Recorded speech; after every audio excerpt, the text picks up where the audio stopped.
teman-teman, kembali lagi di channel saya, Sanadia Nadia. Di sini kita akan membahas pengetahuan mengenai taksonomi Bloom. Apakah teman-teman tahu apa yang dimaksud dengan taksonomi Bloom? Taksonomi Bloom merujuk pada taksonomi yang dibuat untuk tujuan pendidikan. Taksonomi ini pertama kali diciptakan oleh Benjamin S. Bloom pada tahun 1956.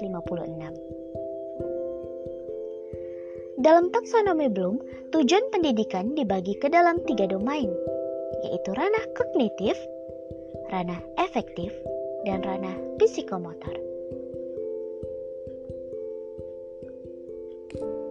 Pada ranah kognitif, memuat tujuan pembelajaran dengan proses mental yang berawal dari tingkat pengetahuan ke tingkat yang lebih tinggi, yakni evaluasi. Singkatnya, taksonomi Bloom membagi kemampuan tingkat berpikir atau kognitif menjadi 6 tingkat. Yang pertama, C1, yaitu pengetahuan. C2, pemahaman. C3, penerapan. C4, analisis. C5, sintesis. Dan C6, evaluasi.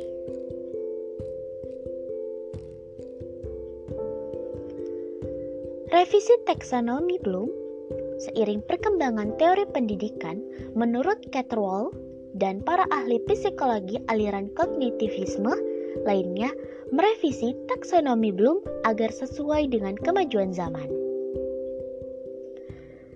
Nah, hasil perbaikan tersebut dipublikasikan pada tahun 2001 dengan nama Revisi Taksonomi Bloom.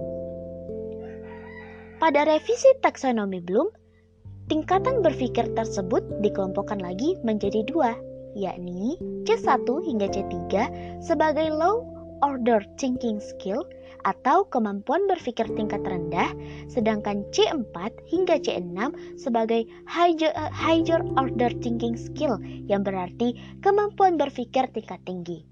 Nah, setiap poin tingkat kognitifnya juga mengalami sedikit penyesuaian.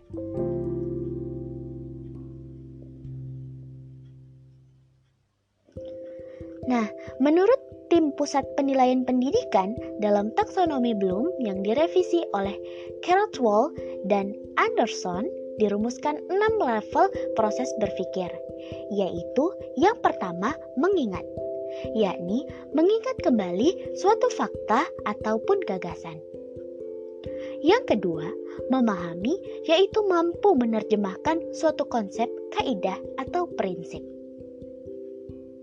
Yang ketiga, menerapkan, yaitu mampu memecahkan suatu masalah menggunakan metode, konsep, dan prosedur.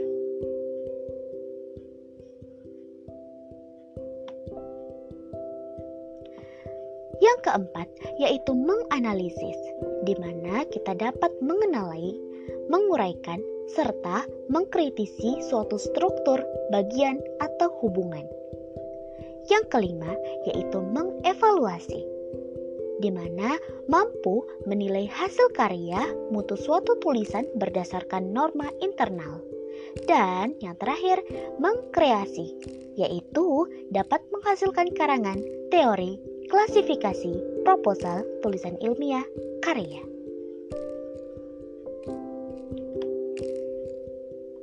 Nah, untuk memperjelas revisi yang dilakukan oleh Catterwall and Anderson berikut adalah perbandingan taksonomi Bloom sebelum dan sesudah direvisi.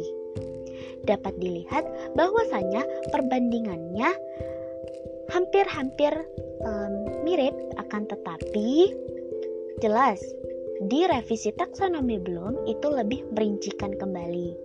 Seperti yang telah saya sampaikan sebelumnya, bahwasanya C1 hingga C3 merupakan dimensi proses berpikir yang termasuk ke dalam lower order thinking skill. Sedangkan C4 hingga C6 merupakan dimensi proses berpikir higher order thinking skill.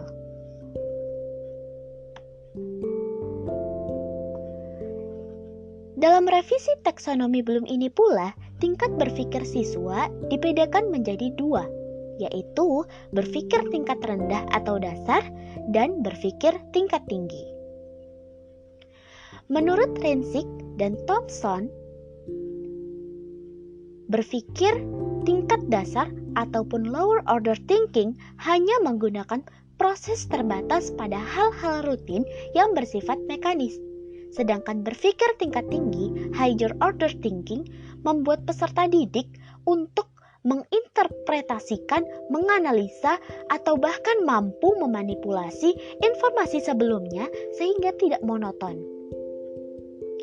Nah, kini HOTS atau Higher Order Thinking Skill menjadi fokus utama dalam menyelenggarakan evaluasi pendidikan. Hal ini tentunya karena tingkat kemampuan berpikir tersebutlah yang dibutuhkan untuk menghadapi abad ke-21. Nah, dalam penerapannya, taksonomi Bloom harus memiliki indikator yang konkret sehingga mampu memberikan gambaran yang konkret pula pada penilaian kemampuan berpikir peserta didik. Nah, indikator-indikator tersebutlah yang disebut sebagai kata kerja operasional atau disingkat KKO.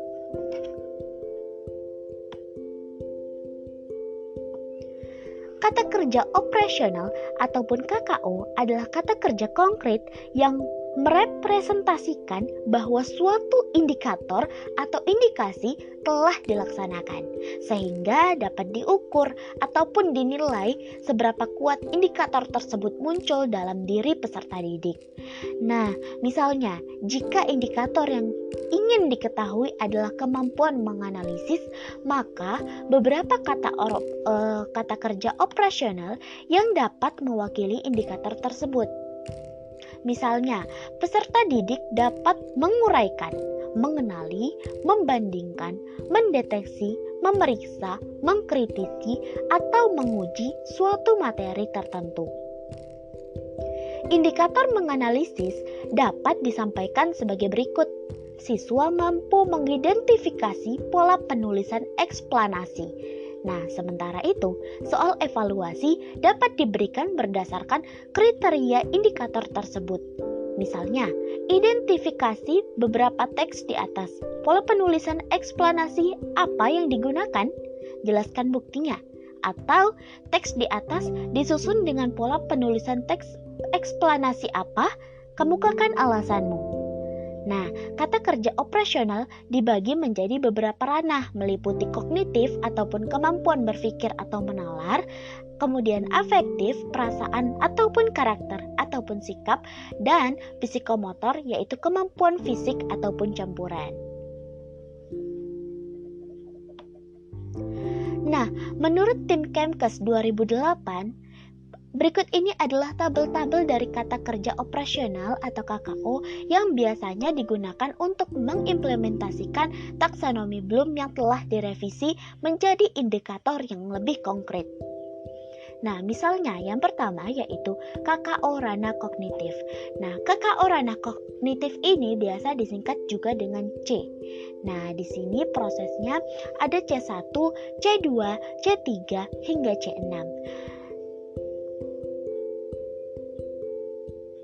Untuk C1 yaitu tahap yang paling rendah yaitu mengingat, kemudian memahami, baru mengaplikasikan. Sedangkan untuk yang HOTS dari C4 sampai C6 yaitu menganalisa, mengevaluasi, dan menciptakan. Nah, kata-kata di bawahnya ini merupakan tahap-tahap di mana ia termasuk ke dalam C berapa. Misalnya, membaca. Membaca ini merupakan di tahap C1. Kalau misalkan kita melihat lagi kembali, memperjelas ini berada di tahap C6.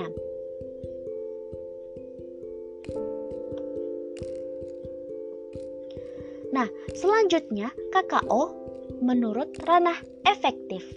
Nah, ranah efektif itu disingkat juga dengan A, di mana ada A1, A2, A3, A4, dan A5. A1 yaitu menerima. Seperti pada kata mengikuti, menganut, mematuhi, meminati. Sedangkan A2 merespon. Seperti pada kata memilih, menampilkan, menyetujui, mengatakan. Tahap A3, menghargai, seperti pada kata memperjelas, menekankan, menyumbang, mengimani. A4, yaitu mengorganisasikan, seperti pada kata mengubah, menata, membangun, membentuk pendapat, dan lain sebagainya. Tahap terakhir yaitu A5, di mana merupakan karakterisasi menurut nilai, seperti pada kata membiasakan, mengubah, berakhlak, mulia, melayani, membuktikan, ataupun memecahkan. Nah, yang terakhir yaitu KKO ranah psikomotor. Nah, ini disingkat juga dengan P, sehingga tahapannya ada 5, P1, P2, P3, P4, dan P5. P1 yaitu meniru, P2 manipulasi, P3 presesi, P4 artikulasi, P5 naturalisasi. Nah, demikian pembagian menurut KKO. Nah, teman-teman, itu tadi sekilas penjabaran materi tentang taksonomi Bloom. Semoga dapat memahami, dan jika bermanfaat, jangan lupa like, subscribe channel ini. See you next time.